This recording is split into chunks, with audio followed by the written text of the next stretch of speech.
Welcome to Charts Today, European Opening. My name's David Linton, and today's edition for Friday, the 2nd of November, comes to you from London.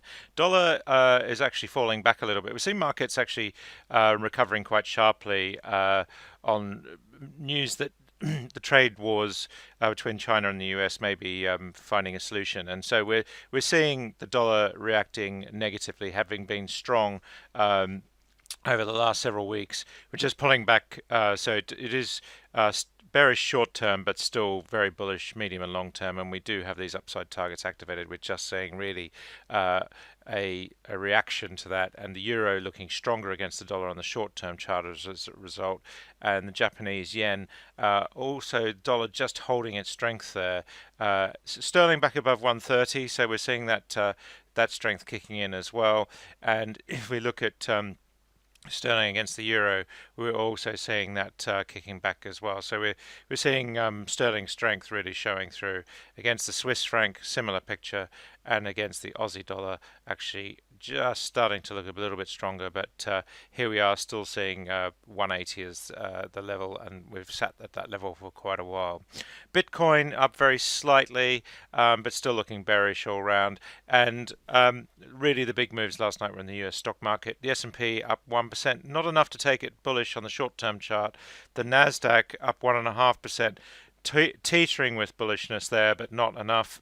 Again, the Dow up 1%, and the Russell up over 2%. So the broader based index really starting to perform quite well, but again, not really enough to take things bullish. We do have upside targets though. We're seeing one here to 1.3% higher. So we are starting to see some short-term upside targets in this rally. Looking at the futures this morning, the S&P future up 1%, and the Nasdaq E-mini up 0.5%. So we are seeing quite strong signs there that the recovery may well be in train.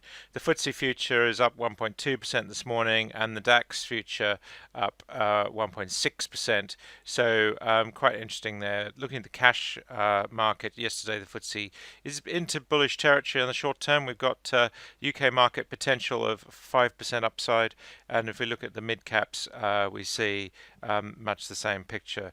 The DAX also looking a little bit better short term, just starting to come into short term trend, upside target of 6% potential.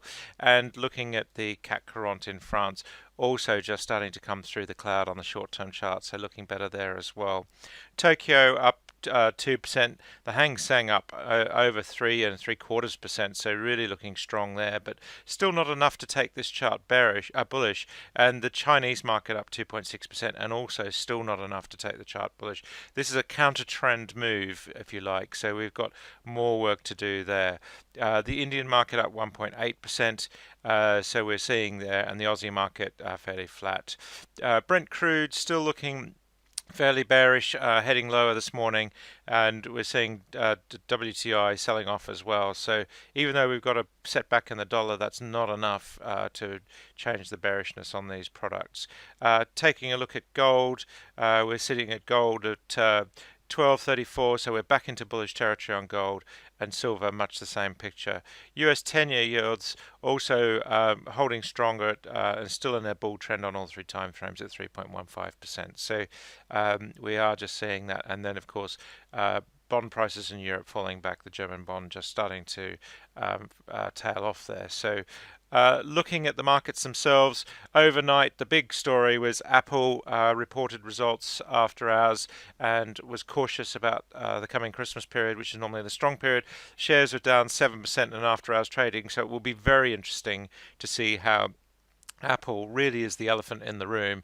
If Apple falls, then that's going to have a potentially quite big impact on the market. It's the stock that's really held up most amongst the tech majors. So one to watch today, Apple at the open. Looking at some of the others, Google was actually down. Amazon was up 4%, unwinding some of its recent sell-off, but still a bearish looking chart now. We saw Facebook just teetering at this 150 mark, so really sat in the doldrums, not bouncing quickly anyway anytime soon. And if we look at some of the other majors, we had Microsoft off just under 1%. So still a little bit of a struggle there. Nvidia recovering 3.4% and Netflix up 5%. So we did see some quite good moves there, and Tesla actually continuing its run to the upside, up a further 2%. Tesla back into bullish territory on these charts. This data all coming from Yahoo Finance. This is my long-term, my weekly, my 1% point figure, my daily, my half percent point figure, and then I've got an on-balance volume and my relative strength versus the Dow Jones. So it's quite interesting just to keep an eye on that. Looking at the world indices here again, we just see how much Asia is up.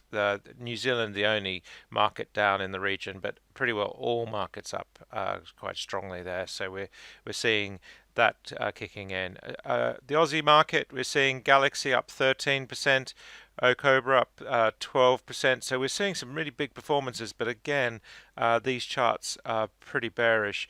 So these big rises not changing very much. Corporate travel management down 8%, 9%, starting to look quite vulnerable there. And CSR also just continuing their downward trend, and they were down 7% overnight. The Nifty in India, Vedanta is actually the strongest performer, but again, not a great looking chart. Signs that we might recover, but we've got downside targets hanging over us there. Bharat Petroleum also looking lower, and if we look at the downside, there weren't many to the downside because the market's been so strong overnight. But Wipro, although this is one of the more bullish looking charts, it was down, and Infosys also one of the better looking charts, although it is starting to tail off, was also down. China, we saw big rises, of course, lots of stocks to the upside. 10% rises, not uncommon. Hong Kong, much the same. We saw Galaxy up 9%. Geely Automotive Holdings up 12%. But again, these charts are still pretty bearish. If we look at the Nikkei, a lot of big rises there. Sumitomo up 14%, bouncing off support really. Taking a look at Europe at the opening, again, this data all coming from Yahoo Finance. Yesterday, BT was the strongest performer, up 8.6%, and signs really that we might be seeing a turnaround in BT shares. We've got upside targets, and we've wandered through on the daily. We're seeing the on-balance volume increasing and the relative strength starting to turn more quickly. That often shows up in the relative first. Other stocks were Smith and Nephew up 6.5%, not looking great, but really quite a big bounce there. And we've got some good upside targets. So bouncing on long-term support by the looks of things. Just Eat were up 6%, but they've had a woeful time of late. And the worst performers in the FTSE yesterday were the oil companies, down 4%. Defences really don't, in the market recovery, defences have done well in the downturn, not doing so well in the upturn, but we had results out from Shell, and consequently the market sold off a bit, even though those results were quite strong, and there was word of a buyback. So we're seeing here in the FTSE 250, we had Spire Healthcare up 12%, Thomas Cook, which has been a big faller of late, recovering a little bit, but the chart still looks dire. Taking a look at the Euro Stoxx 600, we had Morphosis up 16%, Argence up 13%. So we did see some quite strong performances in Europe. But of course, on the other side of the coin, we did have some big ones downside as well. So TGS down nearly 10%, and some of these charts still looking very, very bearish indeed. So Glandia as well. That's it for today. Have a great weekend. Watch for my market opening. We'll keep an eye on Apple for the US Open today. Until Monday, happy charting. See you then.